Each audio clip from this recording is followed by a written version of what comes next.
Pagi ini saya membuat sebuah quote kepada banyak teman-teman saya di berbagai kota di Indonesia dan di beberapa negara di dunia.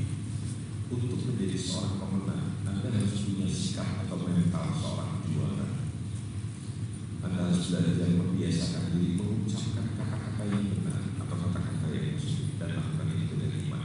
Dan itu bukan saja mengangkat kita, tapi juga menginspirasi orang lain untuk selalu melakukan yang terbaik dalam hidup.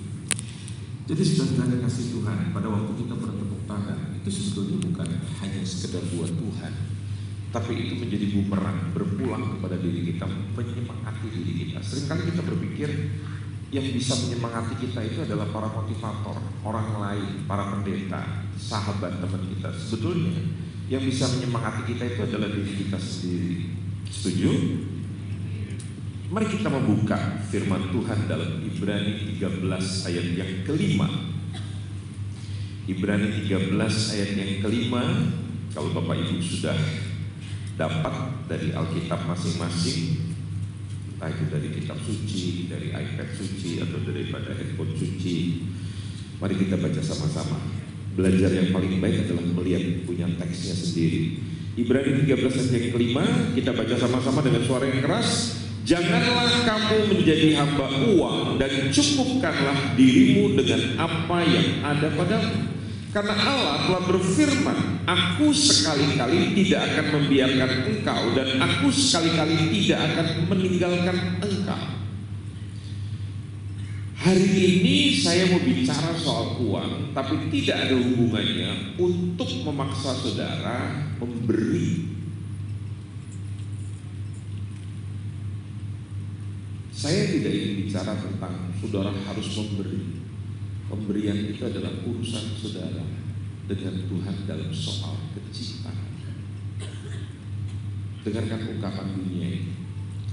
Anda bisa memberi tanpa rasa cinta. Saya naik mobil, kaca saya digedor. Ada orang yang minta uang dan dia tidak sendirian. Berapa orang? Wajahnya seperti orang-orang yang keras, orang-orang yang jahat. Saya memberi bukan dengan rasa cinta, terpaksa. Bisa begitu? Ungkapan dunia mengatakan yang selanjutnya, tetapi Anda tidak bisa mencintai seseorang tanpa Anda memberi. Itu sebabnya di gereja kita saudara nggak perlu memberi karena terpaksa. Gereja ini ada bukan karena pemberian saudara, tapi karena Tuhan yang pertama, dan Dia memakai orang-orang yang mencintai Tuhan. Kalau saudara tidak memberi, gereja ini akan tetap berjalan karena ini pekerjaannya Kristus, Dia yang harus bertanggung jawab. Kebanyakan dalam gereja sudah tidak memberi, seringkali mengomentari dengan kotor. Itu yang membuat Anda tidak bisa naik terbang sebagai seorang pemenang, sebagai seorang champion, sebagai seorang juara. Ya, saya ingin saudara belajar bahwa ada para ahli Alkitab mengatakan begini, 5/8 daripada isi seluruh Alkitab itu dominan membicarakan uang. Bahkan Yesus sendiri membandingkan dirinya dengan mamon yang tidak jujur, dengan uang. Artinya uang itu menjadi saingan Tuhan yang paling utama dalam kehidupan manusia. Ada banyak orang dalam hidup tidak dikendalikan, tidak didrive, disetir oleh Tuhan, tapi disetir oleh penghasilan. Hari ini kita baru bekerja di satu perusahaan dengan gaji 10 juta, tapi besok beberapa minggu kemudian atau beberapa bulan kemudian ada orang yang menawarkan 15 juta, kita pindah. Baru setahun ada lagi yang menawarkan kita 20 juta, kita pindah. Itu artinya hidup kita didrive, dikendalikan oleh uang. Bukan Tuhan yang mengendalikan kita, tetapi uang, di mana penghasilan yang terbesar, di situ kita akan pergi tanpa kita tahu apakah memang itu maunya Tuhan. Bahkan hari ini ada banyak orang senang dengan hal-hal yang instan, tawaran-tawaran yang mudah. Ingin kaya dalam tempo yang sesingkat-singkatnya, sehingga pada akhirnya mereka mempunyai masalah dengan keuangan mereka. Saya berikan kalimatnya. Ada orang yang punya penghasilan 100, dia keluar 100. Itu artinya impas. Ada orang yang mempunyai penghasilan 100, dia keluar 80. Itu namanya bijak. Ada orang yang punya penghasilan 100, dia keluar 150. Itu namanya mujizat. Saya mau tanya, banyak nggak orang di Surabaya kayak begitu? Punya penghasilan 100, keluar 150. Ada seorang mantan gubernur DKI mengatakan begini, enggak apa-apa Anda pakai jam tangan 100 juta. Kalau penghasilan Anda memang melebihi jam tangan saudara. Tapi kan kita ini lucu, lebih suka punya dompet harganya 10 juta, isinya 100.000, daripada punya dompet 100.000, isinya 10 juta. Bilang pada sebelahnya, saya orang seperti begitu. Kalau suku di Minahasa itu mengatakan begini, lebih baik kalah nasi daripada kalah aksi. Jadi kita itu yang penting penampilan.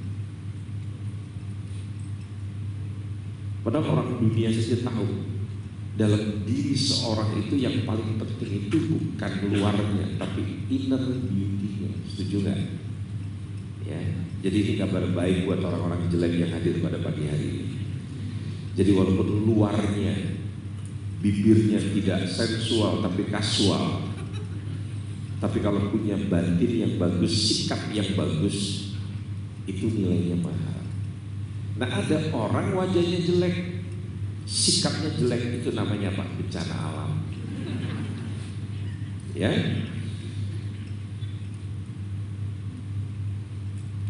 Karena kita itu lebih mementingkan penampilan. Padahal di dalam urutan Matius 25 seperti kemarin saya cerita di dalam kebaktian doa, penampilan itu urutan yang terakhir di dalam prioritasnya Allah. Yang nomor 1 itu Tuhan. Matius 6 ayat 33. Nomor 2 itu adalah hubungan kita dengan orang terdekat, dengan suami, dengan istri, dengan orang tua, dengan mertua, dengan anak. Itu yang paling penting. Urutan ketiga adalah kesehatan.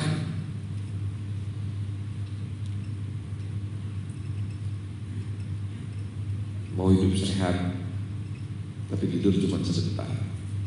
Mau hidup sehat, tapi nggak pernah olahraga. Mau hidup sehat, makannya tidak dikendalikan. Mau hidup sehat tapi sering stres. Mau hidup sehat tapi sering kecewa. Mau hidup sehat tapi hati sering galau.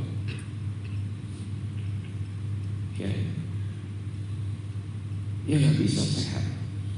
Mau hidup sehat tapi nggak pernah latihan napas. Latih napas itu bukan, nggak ada urusannya dengan yoga. Itu adalah kesehatan daripada dokter paru. Ya, gimana cara mengambil nafas yang paling baik? Ya di pagi hari, pada saat tidak ada karbon, belum ada mobil-mobil yang lewat. Makanya perlu bangun pagi, olahraga, ngisap oksigen di dekat pohon-pohon situ. Itu untungnya orang yang suka bangun pagi. Ya, ada sirkulasi yang bagus.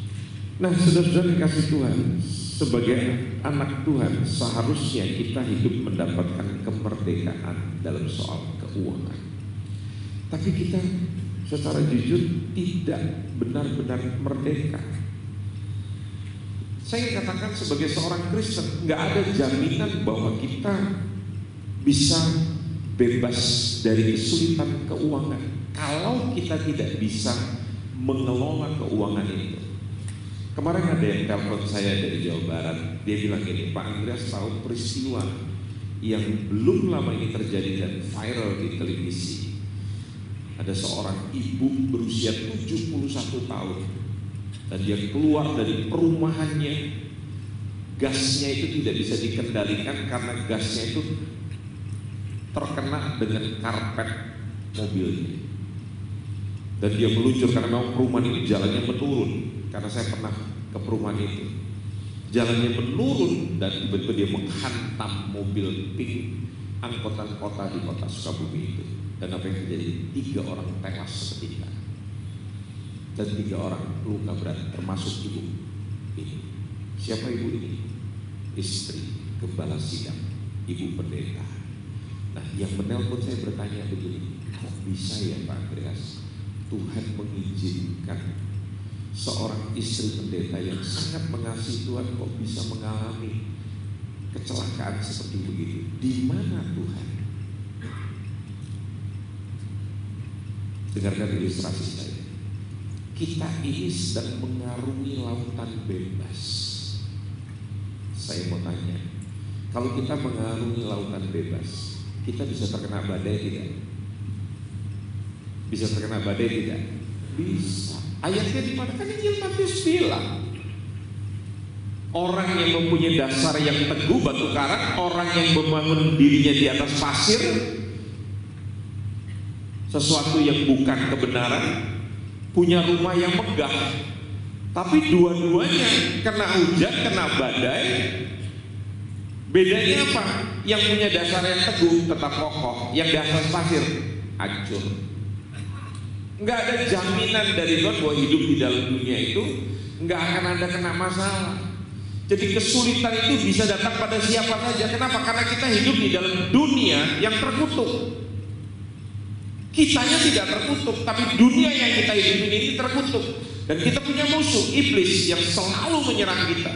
Dan dia selalu memakai orang-orang yang lemah untuk menggocok kita, menghancurkan kita.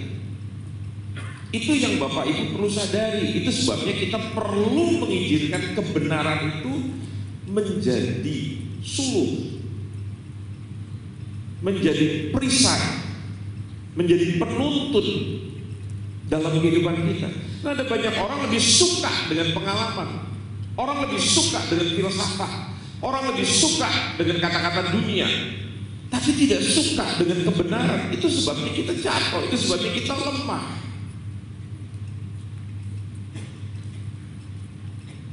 Contoh kelemahan kita,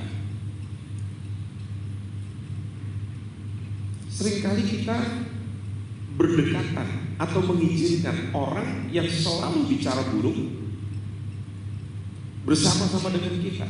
Ada orang yang mau membayar kita makan di rumah makan yang mewah di kota ini hanya untuk menceritakan sampah. Dan saudara tahu akibatnya apa? Jiwa saudara tidak tenang, jiwa saudara terganggu. Di mana ayatnya Amsal bilang, usirlah si pencemooh, maka semua akan menjadi tenang. Jangan izinkan orang-orang yang mulutnya kotor berada di dalam ring satu kehidupan saudara. Kelilingi diri saudara dengan orang-orang yang positif, dengan orang-orang yang selalu bicara yang baik. Kan ada ayatnya dalam Mazmur 1, berbahagialah orang yang tidak duduk dalam kumpulan pencemooh. Itu akan menarik saudara turun. Orang yang hebat seperti Ziklag saja mengatakan, tunjukkan kepada saya siapa teman-temannya dia, dan saya bisa meramal, bisa memprediksi jadi seperti apa di masa depan. Dari mana Ziklag belajar filosofi seperti itu? Dia kan seorang hamba Tuhan, dia belajar mengutip dari Korintus, dia mengutip dari kitab Amsal.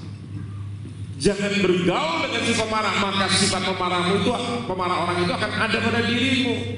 Itu gunanya kita belajar firman, gunanya kita mendengar firman Bapak Ibu, supaya kita mengerti bagaimana kita menjalani hidup ini.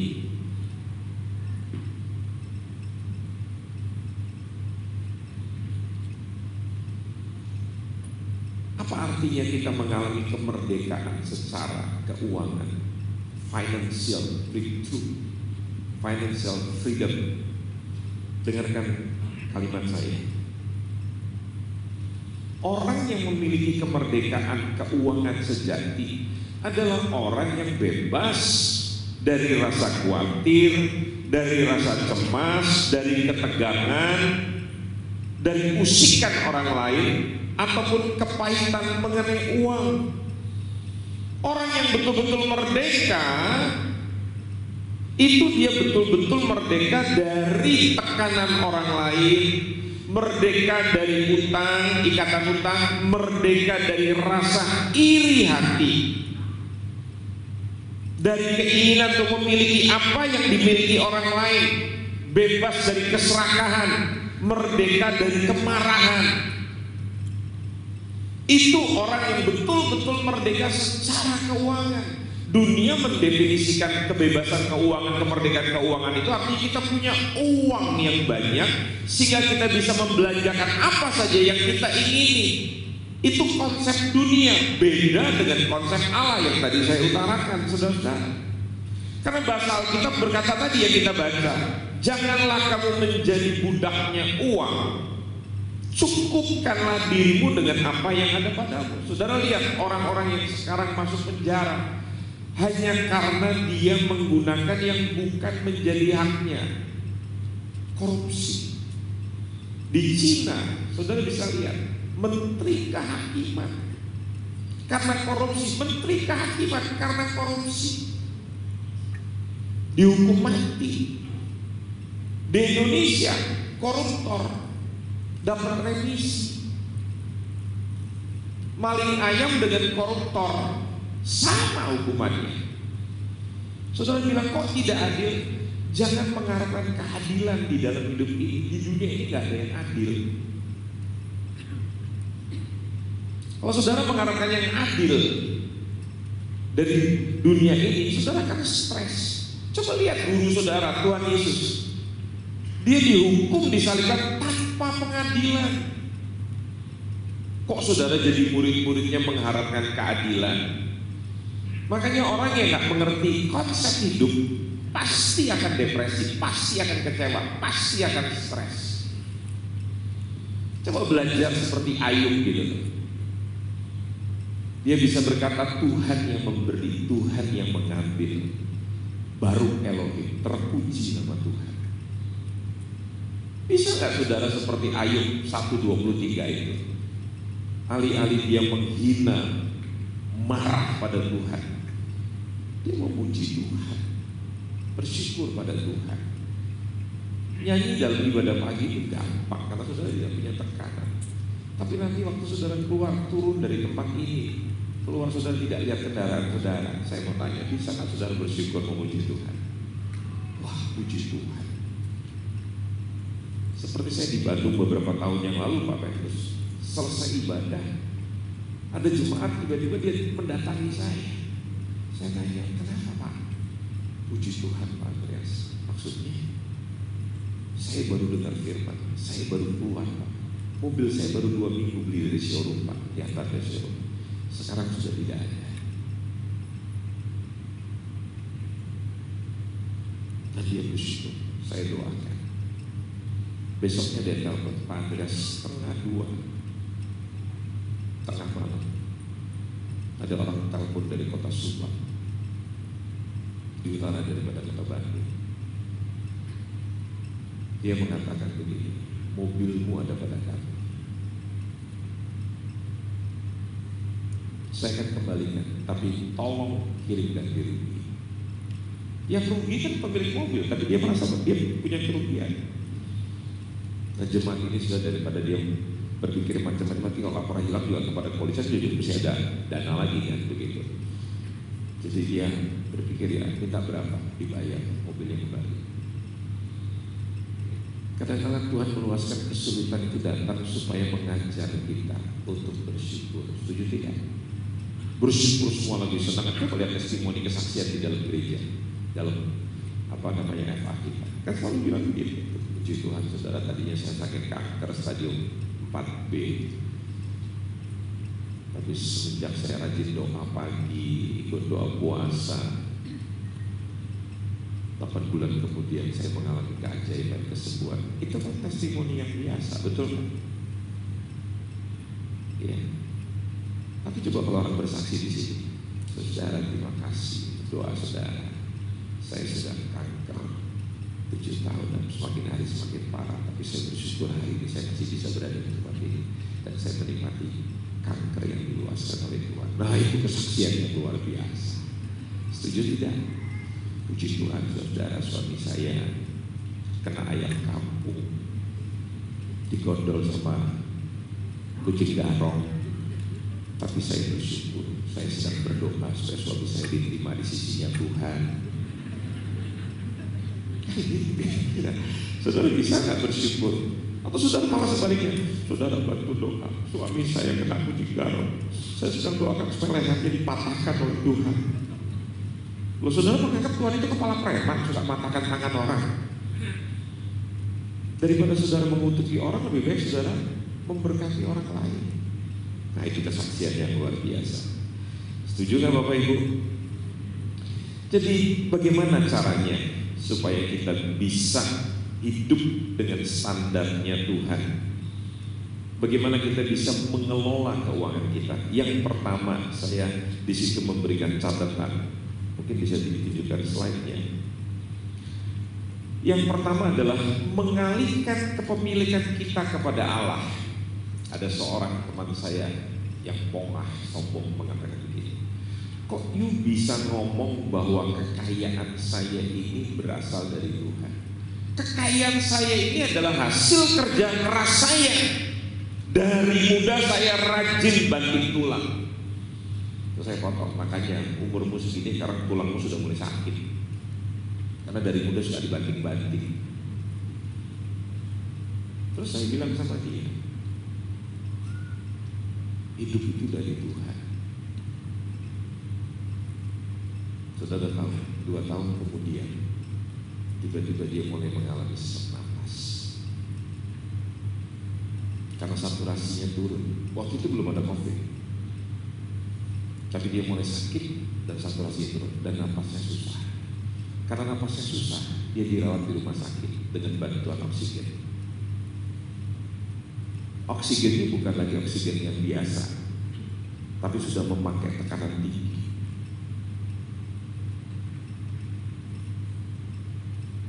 Dan saudara tahu berapa bulan dia di rumah sakit?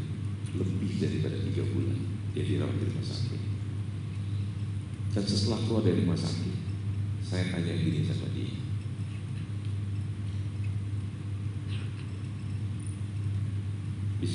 bisakah kamu menghasilkan uang kalau kamu mengalami napasmu di diskon seperti begini? Karena dia sahabat saya, saudara, yang tidak kenal Tuhan Yesus. Dan saya mulai cerita dari sakitnya dia, dan saya mulai menggambarkan kabar baik pada dia, karena dia bukan orang Kristen.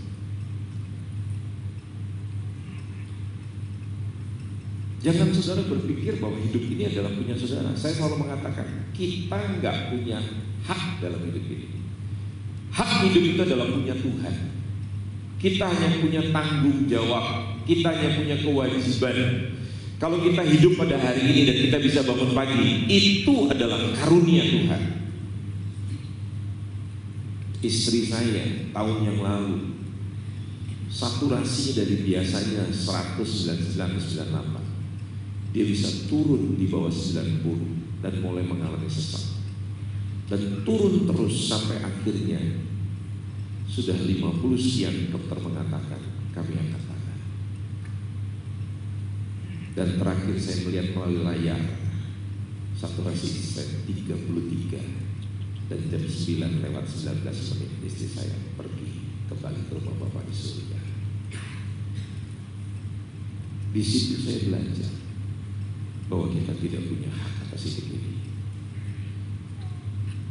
setiap saat Tuhan bisa mencabut nyawa kita. Yuk kita baca satu ayat Bapak Ibu di dalam Mazmur 50 ayat yang ke-10. Coba lihat ayat itu supaya Bapak Ibu bisa paham. Di situ ada kalimat, sebab punyakulah segala binatang hutan dan beribu-ribu hewan di gunung. Imamat 25 ayat 23. Tanah jangan dijual mutlak. Perhatikan kalimatnya. Karena akulah pemilik tanah itu, sedang kamu adalah orang asing dan pendatang bagi Tuhan. Kita ini orang asing dan pendatang, musafir di dunia ini. Enggak ada satupun yang kita miliki. Itu sebabnya Bapak Ibu harus mengerti, satu-satunya hak yang kita miliki dalam hidup ini cuma hak sepatu. Saudara tidak punya hak atas hidup ini. Saudara harus belajar kehilangan hak. Orang yang paham atas kehidupan ini akan berkata seperti Ayub, aku lahir telanjang buat Tuhan, aku juga mati telanjang. Aku datang gak bawa apa-apa, dan aku pulang juga gak bawa apa-apa. Makanya lihat orang Yahudi kalau mati dibungkus dengan kain kafan, seperti Yesus mati dengan kain kafan. Gak kayak kita, rada kurang ajar. Laki-laki pakai jas, perempuan pakai long dress, dibawakan sepatu, dikasih Alkitab. Ke gereja aja gak pernah bawa Alkitab, mau mati bawa Alkitab. Ini kan gak lucu. Betul gak? Ya. Bapak saya bukan seorang Kristen, tapi beberapa menit sebelum meninggal, karena tiap hari saya dia terima Kristus. Dia tidak dikuburkan di Taman Makam Pahlawan Kalibata dengan kebesaran agama Kristen, karena dia dulu mendaftar menjadi tentara sebelum perang kemerdekaan, sebelum membubarkan Indonesia merdeka. Dia bukan beragama Kristen, jadi dia dikuburkan dengan upacara militer dengan agama yang lama. Enggak ada masalah. Tapi saudara tahu, ayah saya mengatakan apa? Kalau saya mati nanti, nggak perlu dikubur yang baik-baik menurut kalian. Buang saja mayat papa di luar rumah. Nanti dinas pemakaman DKI akan membawa ayah ini ke kuburan. Saya tidak mau merepotkan kalian kalau saya mati. Dan benar, ayah saya mati dalam perjalanan ke rumah sakit, belum masuk rumah sakit, sudah meninggal dunia. Kok kita orang Kristen ini kadang-kadang mati bikin susah orang. Nanti kalau mama mati dong, bawa pulang ke Manado. Hidup aja susah kok bawa pulang ke Manado? Dia nggak pikir ongkosnya itu mahal, saudara. Ya. Jadi Bapak Ibu, kalau kita menyadari bahwa hidup ini bukan punya kita akan lega. Apa yang ada pada diri kita yang kita pakai itu semua pinjaman dari Tuhan. Setuju nggak? Kalau saya kasih pinjam dompet saya kepada Anda yang isinya 10 juta, saya bilang titip sebentar, terus saya lupa, besok lusa saya ambil dompetnya daripada diri saya. Saya tanya, Bapak Ibu kehilangan nggak? Punya rasa kehilangan nggak? Kan nggak ada, itu kan dompet saya, betul nggak? Sama kalau Bapak Ibu paham bahwa hidup ini semua adalah pemberiannya Tuhan, pinjamannya Tuhan. Nggak ada sesuatu pun yang Anda rugi. Jadi kalau kita masih punya rasa kehilangan, rasa rugi, itu artinya kita sudah menjadi pemilik dalam kehidupan ini. Makanya lewat musibah sebetulnya Tuhan sedang mengajar kita untuk melepaskan kepemilikan. Saya ditanya sama beberapa teman saya, waktu istrimu meninggal berapa banyak yang dia bawa? Saya bilang nggak ada. Dia nggak bawa apa-apa.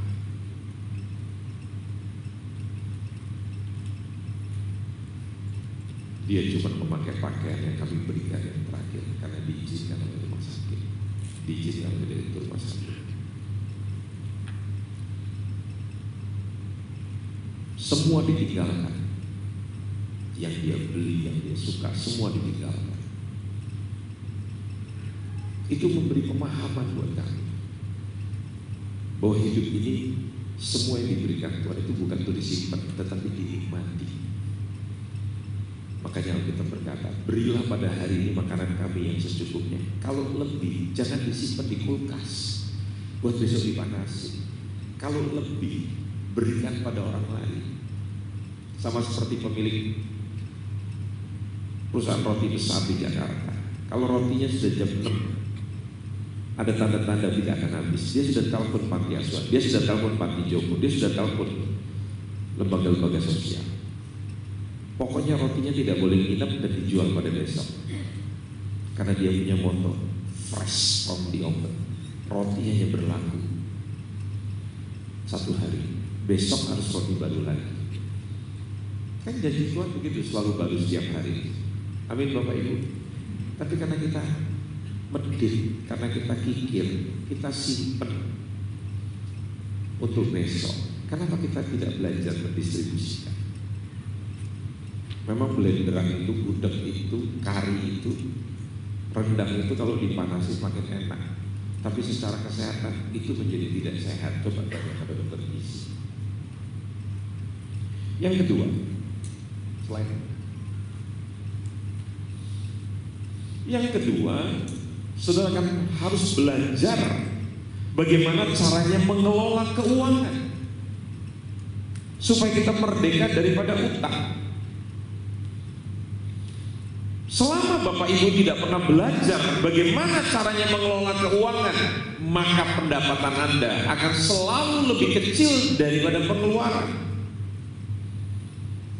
Yuk kita lihat yang pertama, slide-nya lagi. Yang pertama, buatlah perencanaan secara tertulis dan berpikir apa yang harus kita belanjakan dan hanya melakukan hal-hal yang penting. Ayatnya dalam Injil Lukas pasal yang ke-14 ayat yang ke-28, tidak ada ayat itu bisa ditayangkan. Kalau Lukas 14 ayat yang ke-28, apa katanya di situ? Sebab siapakah di antara kamu yang kalau mau mendirikan sebuah menara tidak dahulu membuat anggaran biayanya, kalau cukup uangnya untuk menyelesaikan pekerjaan itu. Artinya saudara di dalam mengelola keuangan, saudara mesti buat sistem budget. Saudara mesti punya perencanaan keuangan. Anda punya penghasilan 100, apa saja pengeluaran? Karena Alkitab tadi berkata, cukupkanlah dengan penghasilanmu. Tapi hari ini kan kita membeli lebih besar daripada penghasilan kita hanya karena kita mempunyai kartu kredit. Saya punya kartu kredit, salah satunya Bapak Ibu, diberikan oleh bank ada yang sampai 99 juta. Dengarkan saya. Tapi saya sadar penghasilan saya tidak sampai segitu. Dan itu bukan pengganti uang. Jadi saya harus pinter-pinternya membelanjakan uang saya supaya nanti tagihan di akhir bulan tidak pernah melebihi penghasilan saya. Bank pinter, cukup bayar 10% misal saja, dan selebihnya Anda bisa cicil dengan bunga. Bunganya gak kecil saudara. Dengan kalimat begini, hanya 1,75%. Tanya dulu, 1,75 itu per bulan atau per tahun? Bank hanya memberi kita tabungan itu sekarang bunganya nggak sampai 1%, ke 1% lebih sedikit, deposito sampai dengan 6%. Dan bank tidak bodoh, dia tidak akan mungkin memberikan pinjaman uang pada Anda lebih kecil daripada dia memberikan bunga pada saudara untuk tabungan. Pasti dia akan menuntut yang besar. Coba hitung saja, kalau 1,75 atau 2% hitungan paling gampang, setahun berarti 12% dari nilai uang yang saudara tidak bisa bayar. itu baru satu barang. Ada orang yang pakai kartu kredit kedua. Sekarang apa saja? Panci kredit, kulkas kredit, bahkan celanamu kredit, semua kredit. Semua dibikin mudah, tetapi kau terlibat, terjerat di dalam hutang. Jadi saya mau katakan begini Bapak Ibu, kalau engkau tidak pernah belajar mengelola keuangan, saya menyebutnya ada beberapa hal yang namanya Anda mengatur keuangan. Anda mesti membedakan apa yang disebut namanya needs, kebutuhan, slide-nya mana? Ya. Itu adalah keperluan pokok seperti makanan, pakaian, tempat tinggal, pengobatan. Itu adalah kebutuhan. Bedakan dengan yang namanya keinginan. Ya. Ini mengenai kualitas barang-barang yang mesti digunakan. Saudara mesti pakai yang bermerek, yang inisialnya G, buatan dari Eropa. Kenapa nggak buatan daripada yang nggak jauh dari Sidoarjo itu?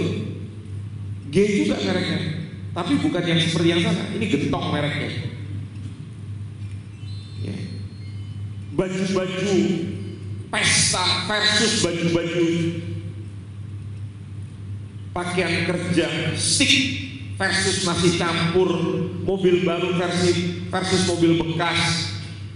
Kalau saudara tidak bisa mengendalikan yang namanya kebutuhan pokok dan yang namanya keinginan, hancur keuangan saudara. Yang selanjutnya adalah yang saya sebut satu lagi, namanya nafsu. Apa itu nafsu? Ya. Menurut firman Tuhan ini bisa dilakukan kalau saudara mempunyai kelebihan dana. Contohnya apa? Makanan-makanan yang sebetulnya tidak mengandung nilai gizi yang baik, tapi karena dikonsumsi oleh banyak orang, jadi saudara akhirnya begitu. Amsal 21 ayat 17. Orang yang suka bersenang-senang akan berkekurangan. Orang yang gemar kepada minyak dan anggur tidak akan pernah menjadi kaya. Belanja itu menurut kemampuan saudara. Saya kemarin membeli kerupuk di sebuah supermarket. Ada seseorang mengatakan begini, Pak ini mahal. Terus saya pergi bukan ke supermarket, ke toko biasa. Dia bilang, Pak ini masih mahal. Loh yang murah di mana? Di pasar Genteng Pak. Saya cekin ya Pak.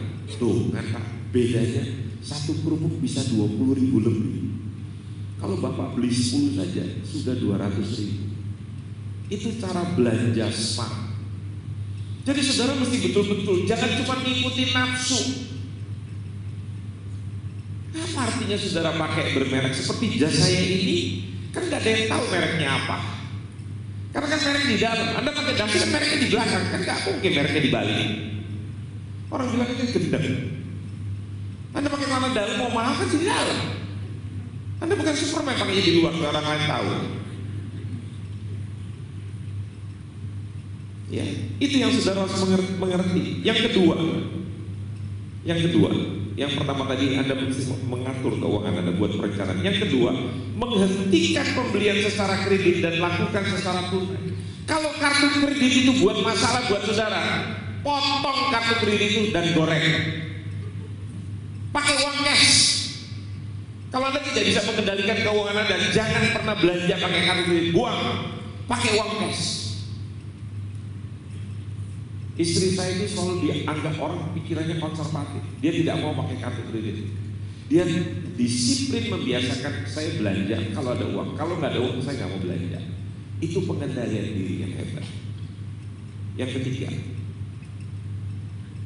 berlatih menabung. Amsal 21:20. Harta yang indah dan minyak ada di kediaman orang bijak, tetapi orang yang bebal memboroskannya, kata Amsal 21:20. Jadi gaya hidup yang suka memboroskan itu justru membuat dia hidup di dalam kekurangan. Yang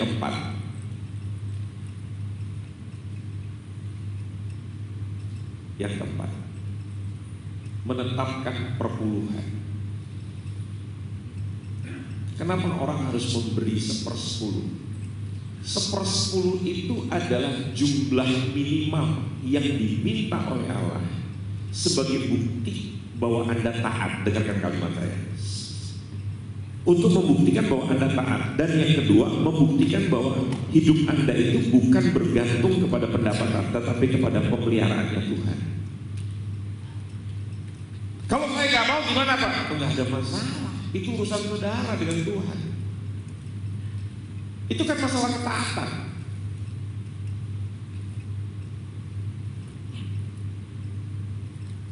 Orang itu kan belajar melalui dua hal, dua cara maksudnya. Yang pertama dia belajar taat. Yang kedua setelah hancur dulu baru dia akan berubah. Jadi orang mau berubah dengan cara taat. Yang pertama kalau dia nggak mau taat, dia akan mengalami kehancuran dulu lewat peristiwa, lewat persoalan, baru dia akan berubah. Gak usah ngomong lah, Tuhan saya cinta Engkau. Ku mau sepertimu Yesus. Yesus itu memberikan hidupnya, memberikan nyawanya. Saudara gak usah bilang, Tuhan aku akan berikan hidupku padamu. Bagaimana saudara bisa memberikan nyawa? Lawang uang aja pelit kok. Mana yang lebih berharga, nyawamu atau hartamu? Kalau kau ditodong, mana yang kau berikan? Saya tanya jujur, harta atau nyawa? Kan gak ada orang ditodong bilang ini, bunuh, tikam, silakan pilih. Lebih baik saudara kehilangan baju saudara, dompet saudara, handphone saudara, mobil saudara, tapi nyawa saudara selamat, betul nggak? Itu artinya apa? Nyawamu lebih berharga. Jadi nggak usah ngomong ke Tuhan, Tuhanku berikan hidupku. Malaikat datang loh ketok kepalamu. Ya lontong sayur digituin. Cinta Tuhan berikan nyawa, harta aja pelit. Makanya saya bilang sama gadis-gadis, jangan percayalah sama mulutnya laki-laki itu. Kalau kamu diajakin ke PTC, diajakin ke Galaxy Mall, dari pagi sampai sore nggak ada tanda-tanda kehidupan, nggak diajak makan. Terus kau berani bilang, kok makan yuk, tenang, di motor ada pom, kita tinggal cari air panas. Minggu depan diajak lagi ke Ispus Mall. Kita mungkin menyadari kok kita lagi susah uang. Terus kita ngomong, kok minum aja yuk, tenang, aku udah bawa ceret di motor, tinggal cari gelas. Dengerin baik-baik perempuan, laki-laki seperti gini walaupun ganteng, tapi kalau pacaran aja udah pelit, percayalah nanti menikah bagimu negeri kami mengabdi. Jangan percaya sama orang Kristen. Walaupun dia kaya, dia mewah, tapi pelit. Namanya dermawan, ganti nama, Kirman. Tahu Kirman? Kikirmen. Nama dermawan gak cocok tapi pelit. Maaf ya, saya bukan marah, saya bukan nyinggung saya. Dan yang terakhir, menerima pemeliharaan Allah. Anda perlu belajar hidup dalam jalurnya Tuhan, dalam konsepnya Allah. Konsepnya Allah itu apa? Matius 6:33 berkata begini, carilah dahulu kerajaan Allah dan kebenaran. Artinya Anda seperti filosofi orang dunia. Ya, first thing first, mengutamakan yang utama. Hidup itu ada prioritasnya. Kalau Anda mengikuti Tuhan, mengutamakan Tuhan, percayalah Tuhan akan memelihara hidup kita. Setuju? Waktu saya jadi Kristen tahun 79, ibu yang melahirkan saya mengatakan begini, kamu itu bodoh, murtad. 82 akhirnya saya mengambil keputusan untuk menjadi hamba Tuhan. Ibu saya bilang ini, kamu bukan bodoh, sekolah tinggi-tinggi di Universitas Indonesia, akhirnya kerja yang baik, akhirnya mau jadi hamba Tuhan. Kamu bukan bodoh, goblok. Hamba Tuhan itu gak ada yang sugih, gak ada yang kaya. Hidupnya itu cuma begini. Itu pendapat ibu saya. Kenapa? Karena dia melihat banyak hidupnya hamba Tuhan. Walaupun ibu saya bukan seorang Kristen, tapi dia istri seorang jenderal. Dia punya banyak teman. Tapi saya tidak punya iman seperti ibu saya. Hidup saya bukan seperti ibu saya. Hidup saya percaya pada firman Tuhan. Makanya dia memelihara hidup saya sampai pada hari ini. Dan saya melayani 5 panti asuhan tanpa listrik. Ratusan anak yang saya gembalakan di 5 panti asuhan tidak pernah kekurangan. Mereka tidak pernah makan beras miskin. Satu bangunan yang dibangun di satu panti asuhan itu dibangun dengan dana miliaran rupiah dan tidak pernah minta-minta. Tuhan yang menyuruh, maka Dia yang harus memelihara kita. Anda punya 1-2 anak, Anda sudah stres. Saya punya 8 anak Bapak Ibu dan tidak pernah stres. Selalu hanya percaya kepada Tuhan. Saya bapak dari 8 anak, dan 8 anak saya sekolah yang baik, kuliah di luar negeri, sekolah di international school. Bapak saya lebih baik daripada saya. Dia bisa melihara hidup saya, dan dia bisa melihara hidup saudara. Asal saudara belajar hidup sesuai firman Tuhan.